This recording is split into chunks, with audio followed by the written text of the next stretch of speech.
लोकसभा चुनाव में बीजेपी को सबसे बड़ा झटका उत्तर प्रदेश में लगा, जहां अच्छे प्रशासक और बेहतर कानून व्यवस्था के दावों के बावजूद बीजेपी को अनुमान के मुताबिक सीटें नहीं मिली और बीजेपी 33 सीट पर अटक गई। ऐसे में अब पार्टी के सामने उत्तर प्रदेश की 10 विधानसभा सीटों पर होने वाले उपचुनाव में जीत हासिल कर लोकसभा में हुए नुकसान की भरपाई करने की चुनौती है। इसके लिए सीएम योगी आदित्यनाथ ने स्पेशल 30 की एक टीम भी तैयार की है। हालांकि इसमें दोनों डिप्टी सीएम यानी केशव प्रसाद मौर्य और ब्रजेश पाठक को जगह नहीं मिली है।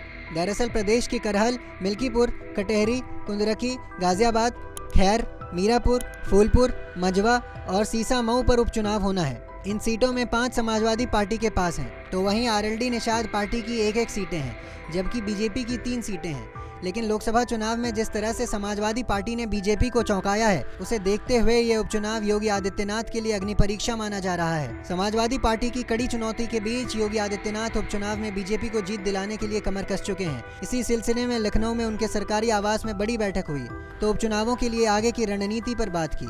सूत्रों के मुताबिक मुख्यमंत्री योगी आदित्यनाथ ने कहा कि ईमानदार और जिताऊ कैंडिडेट पर ही दाव लगाया जाएगा।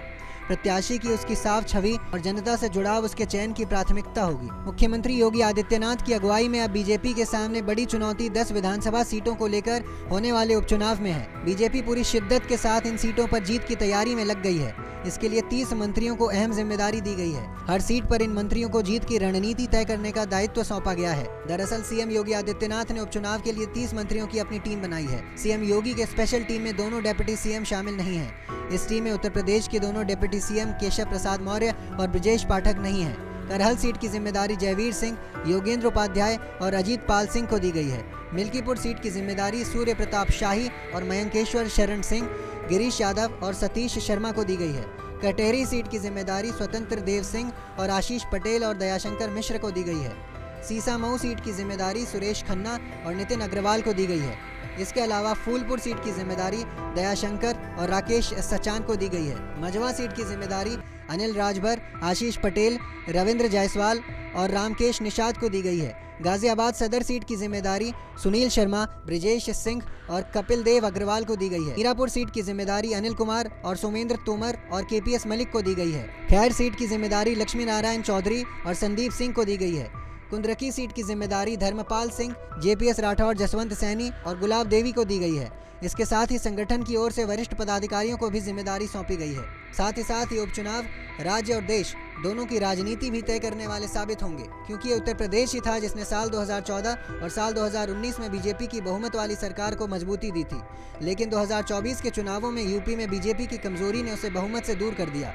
ऐसे में बीजेपी के पास लोकसभा में बनी धारणा को तोड़कर इन उपचुनावों के माध्यम से कार्यकाल जोश भरने का मौका है। हालांकि इन सीटों के समीकरण भारतीय जनता पार्टी की चिंता बढ़ाने के लिए काफी हैं। उत्तर प्रदेश की जिन 10 सीटों पर उपचुनाव होना है, उसकी हर एक सीट पर बीजेपी के लिए कई चुनौतियां हैं।